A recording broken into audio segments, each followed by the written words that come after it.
ahora vamos a entrar en el bloque de recibir a nuestro invitado del día de hoy. Él es el ingeniero Orlando Jaques y él tiene un máster en telecomunicaciones. Con él vamos a hablar de Internet para el comportamiento.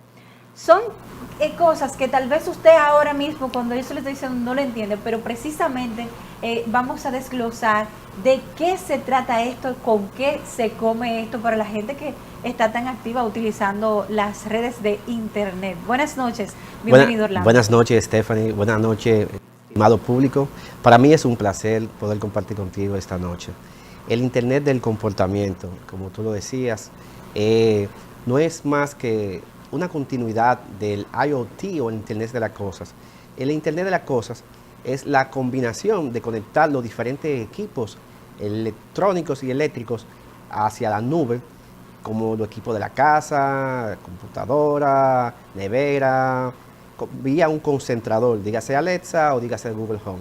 Entonces, el Internet del comportamiento o Internet of Behavior, como se le dice, que también se le llama la tecnología del futuro en el presente, es la continuidad de esa interconexión del Internet de las cosas hacia el ser humano. Para que esto funcione, existen tres factores muy importantes, que son la tecnología, el análisis de datos y la ciencia del comportamiento. Por ejemplo, esto es lo que crea un patrón donde el individuo se le comienza a hacer un análisis de cada movimiento, de cada cosa que hace vía los equipos electrónicos que están conectados a las nubes.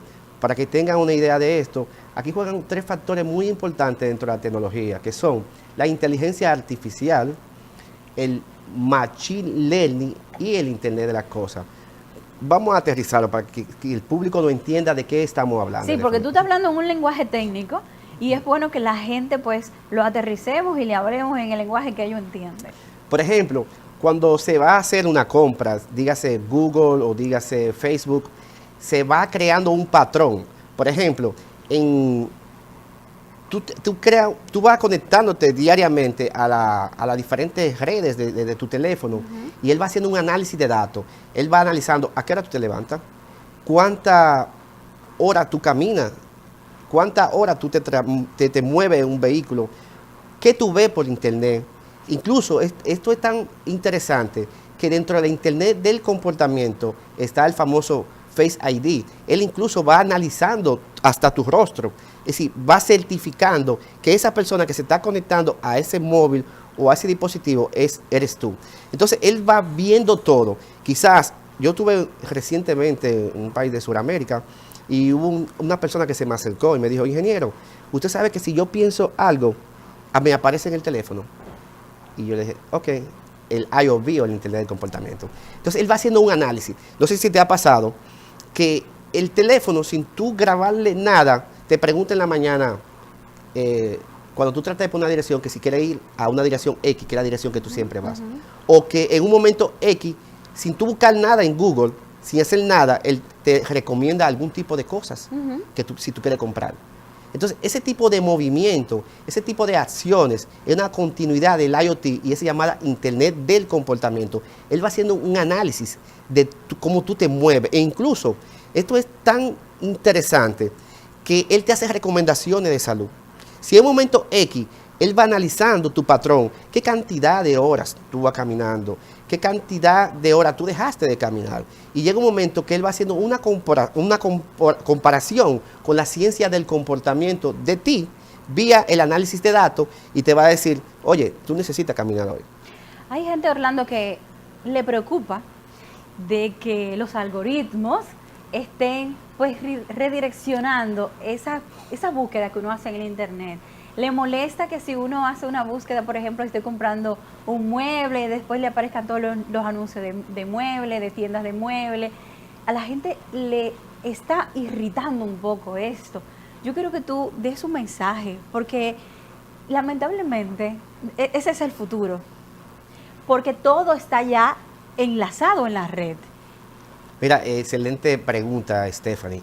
Tú sabes que a medida que la tecnología se va abriendo campo, asimismo nosotros nos convertimos en más vulnerables y esas grandes compañías que manejan esas grandes bases de datos, esas grandes informaciones, van a seguir disparando todo su mercadeo. E incluso el IOB fue creado, una de las principales funciones fue para que cuando se haga un tipo de mercadeo, cuando se haga un tipo de publicidad o de marketing, ir directamente con la gente que quiere comprar lo que esa gente necesita. Antes, tú mandabas una publicidad a 1 millón de usuarios. Quizás de ese millón habían 200,000 usuarios que podían estar interesados, pero había 100,000 que no querían ese color.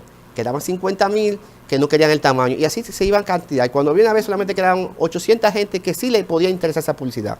Con el análisis del comportamiento, el entender del comportamiento, él va directamente a darte lo que tú quieres, lo que tú andas buscando en un momento X. Incluso hay algo que es tan exacto que él en un momento X te puede sugerir lo que tú necesitas en ese momento. Porque él lo que hace es que crea un patrón. Es como si fuera un algoritmo que va corriendo general, pero de manera individual en cada usuario. Entonces, él va viendo todo lo que tú haces mediante el famoso machine learning o el aprendizaje de las máquinas. Entonces, cuando él crea eso, él comienza a sugerirte cosas. Pero yo lo que digo es que la gente debe tener un poquito de paciencia. Por ejemplo, yo lo que hago de manera particular es que lo pongo en modo incógnito cuando voy a hacer una búsqueda, porque sé que si lo hago en la frecuencia abierta, inmediatamente el algoritmo se va a activar y me va a bombardear con muchísima publicidad de eso que estoy buscando. Y también para que no ubiquen qué informaciones yo estoy buscando. Es en el caso mío, pero la mayoría de gente no sabe que puede hacer ese tipo de búsqueda de manera incógnita. Mira, el Internet del comportamiento es algo tan bien hecho que aunque tú hagas una búsqueda en un buscador, valga la redundancia, él no le importa eso. Él va viendo patrones, es decir, él va viendo, a medida que él se mueve el teléfono, incluso cuando tú estás durmiendo, hay aplicaciones que pueden medir el nivel de sueño. Él te puede hacer sugerencias, ¿qué tú necesitas hacer para que tú duermas? Aunque tú hagas, no solamente con lo que tú buscas en el teléfono, donde se va moviendo el teléfono, él va viendo dónde tú te mueves. Y él sabe dónde tú vives. Incluso, hay algo interesante y yo les recomiendo al público televidente que pueden verificar eso. En un momento X, cuando usted entra a una aplicación como Waze o Google Maps, usted se darán cuenta que el Waze o el Google Maps le dice cuál es tu casa, cuál es tu lugar de trabajo, porque él entiende que si tú, por ejemplo, estás de tal hora a esta hora en ese lugar, es porque esa es tu casa. Y si estás tantas horas en este lugar, es porque es tu oficina. Y entonces él te va diciendo, él mismo te escribe y te dice, ¿quieres ir a tu casa? Ok, pero tú nunca le dijiste que era tu casa. Ajá. Entonces, el Internet del comportamiento, para que tengan una idea, las elecciones donde competían en los Estados Unidos, Hillary Clinton y Donald Trump, se perdieron en 2 semanas. En 2 semanas. Incluso, por este caso, hay gente presa en los Estados Unidos. ¿Qué pasó? El famoso algoritmo que se habla de Zuckerberg, del CEO de Facebook. ¿Qué hizo Facebook? Más o menos el 80% de la población entre una edad ya tenía esa red social instalada en ese momento. ¿Y qué hizo Facebook? Facebook comenzó a analizar el patrón de cada individuo. Sí, de manera general se corrió un algoritmo y de qué manera de cada individuo, qué le gustaba, qué no le gustaba, qué hacía, qué no hacía. Y fue creando como si fuera un prototipo de cada individuo. A medida que sabía lo que a esa persona le gustaba y lo que no le gustaba, él fue entrando a ese individuo. Entonces le fue inyectando lo que él quería que pasara en ese momento, que quería que la candidata Hillary bajara considerablemente su puntuación. Y esos candidatos que todavía estaban un poco indecisos, él lo identificó a medida del Internet del comportamiento, mediante algoritmos que corrían en las diferentes redes. Suena como de ciencia ficción, pero es una realidad. Y mediante esa red que se llama Facebook, cuando hace este tipo de cosas, él comienza a darle a usted lo que él quiere que usted sepa de manera negativa o de Hillary o de manera positiva del otro candidato. Entonces, usted que no sabía de qué lado estaba, comienza a caminar para el lado diferente. ¿Qué pasa con esto? Él le trabajó lo que se llama en tecnología, los famosos sense, los sentimientos. Y él de manera psicológica, mediante algoritmo tecnológico, él cambió las elecciones. Por eso hay como 2 personas, creo, presas en los Estados Unidos. Sí. Por ese caso. Sí, y Mark Zuckerberg estaba un poco pues nervioso porque se estaba cuestionando si tuvo o no que ver en las decisiones de la ciudadanía en esas elecciones. El hecho es que, como dicen, en el amor y en la guerra todo se vale. También en la política lo podemos ver, el que tengan mayores estrategias e iniciativas para conseguir sus objetivos, pues va a llevar la delantera. Pero en el caso de la tecnología, pues mucha gente la está utilizando para conseguir cosas, otros para dañar, pero en sentido general nosotros siempre vamos a apostar a que sea para bien, para sacarle provecho a lo que son todas las herramientas tecnológicas, a todo este desarrollo que estamos teniendo. Y que a veces uno tiene que salir corriendo de la tecnología de la ciudad y que uno se siente que se desconecta cuando, por ejemplo, aquí en República Dominicana, que hay muchos lugares que tienen poca conectividad, pues a veces uno se siente feliz de que no le llega la red de internet, de señal, y está totalmente desconectado. O sea, una desintoxicación que a veces es necesaria. Te voy a dar un dato, Stephanie.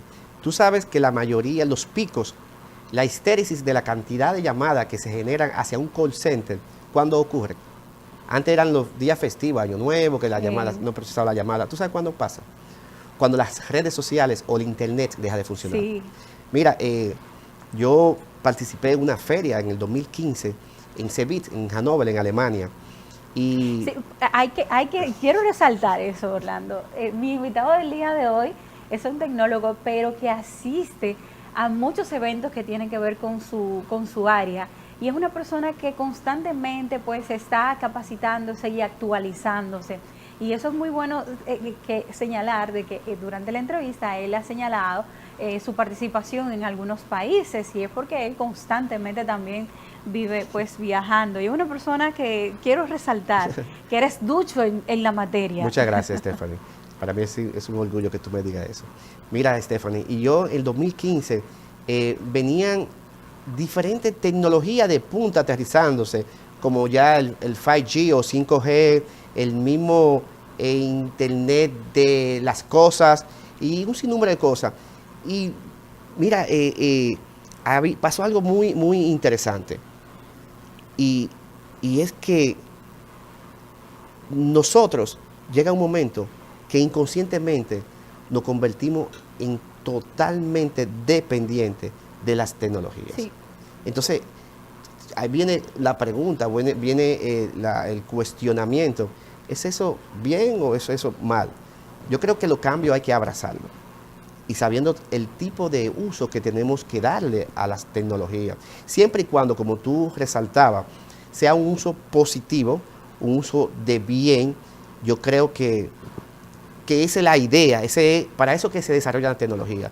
Siempre aparecen quienes le quieren dar uso diferente o para otro tipo de acciones. Y yo te hacía ese cuento de esa feria, porque llegó un momento donde todo el mundo se sentía como interconectado y como que no existía en el planeta Tierra. Wow. Porque fueron tantas informaciones, tantas cosas que tú podías ver en tiempo real, cosas que todavía no habían llegado, cosas que se estaban en pro de desarrollo. Entonces, quizás si tú venías a hacer comentario de eso en ese momento, la gente te decía, ¿qué película tú estabas viendo? Entonces, a medida, yo tengo una frase, yo digo que lo que tú puedes pensar en tu cabeza, a nivel de tecnología, ya se puede hacer. Sí. Lo que tú Es logras cierto. pensarlo, también ya tú puedes hacerlo. Bueno, recientemente se acaba de construir un robot que está analizando el pensamiento del ser humano. Está interconectado a la parte nerviosa del cerebro y analiza el comportamiento y toma ideas. Lo que tú piensas, él lo hace. Todo esto, la gente pues a veces se queda cuestionando hasta qué punto vamos a llegar, pero es que el ser humano tiene una curiosidad muy, muy amplia, no tiene fin, entonces siempre quiere, por ejemplo, mira, la gente se pregunta, ¿a dónde va la gente que se muere, que no regresa otra vez a la Tierra? Son cuestionantes que el ser humano siempre está tratando de descubrir, tratando de investigar, y que, como tú dices, cuando piensa cosas que en algún momento, por ejemplo, se pensaba que podía ser descerebrado, pues se han ejecutado. ¿Cuándo se pensaba que un robot iba a poder interactuar con un humano? Eso era imposible pensarlo. Y sin embargo, lo tenemos. Y la tecnología está tan avanzada, Stephanie, que te cuento que a veces participamos en diferentes conferencias, tanto nacionales como internacionales, y la cantidad grande de preguntas no se hacen dentro del evento. Yo tengo que hacer un segundo evento afuera, donde la gente comienza a preguntar de cosas muy personales de cada uno, si se puede o no se puede y cómo se hace. Entonces, es como que, como tú decías, la curiosidad. Los grandes desarrolladores de tecnología, esos grandes monstruos de desarrollo, le han puesto a la gente lo que ellos quieren en el momento. Incluso el Internet of Behavior le dicen la tecnología del futuro en el presente. Entonces, yo creo que es un gran punto que tú resaltabas sobre eso. Orlando, ya hemos concluido el tiempo para tu participación en el programa del día de hoy. Yo encantada y agradecida de tenerte aquí. Me gustaría que hagas pues una despedida, alguna sugerencia para los televidentes con respecto al uso del Internet y de las aplicaciones también. Bueno, yo le quiero hacer una recomendación a esos amables televidentes, y es que aunque existen tecnologías, existen aplicaciones que se le pueden dar un mal uso, usted es responsable de lo que haga. Incluso hay leyes ya modificadas en este país que penalizan el mal uso o cuando usted difunde algún contenido que no está autorizado a hacerlo. Existen leyes que penalizan ese tipo de cosas. Y aunque todavía faltan muchas cosas por cambiar, pero ya se comenzaron a aterrizar ese tipo de eventos y hay que tener un poco de cuidado con eso. Muchas gracias, Orlando Jaques, por participar en el día de hoy en nuestro programa y hablar un poco de tecnología, el comportamiento de la gente en la Internet y sobre todo esta recomendación de tener prudencia en los contenidos y cómo manejamos la tecnología que puede afectar pues nuestra libertad, porque lo que estamos hablando, cuando hablamos de leyes, hablamos de coerción de libertad cuando usted comete un error y que con la tecnología, sin usted querer, puede cometerlo. Gracias, Orlando. Amigos televidentes, vamos a una siguiente pausa. En breve regresamos con más noticias que comentar de la actualidad con usted hoy en vivo.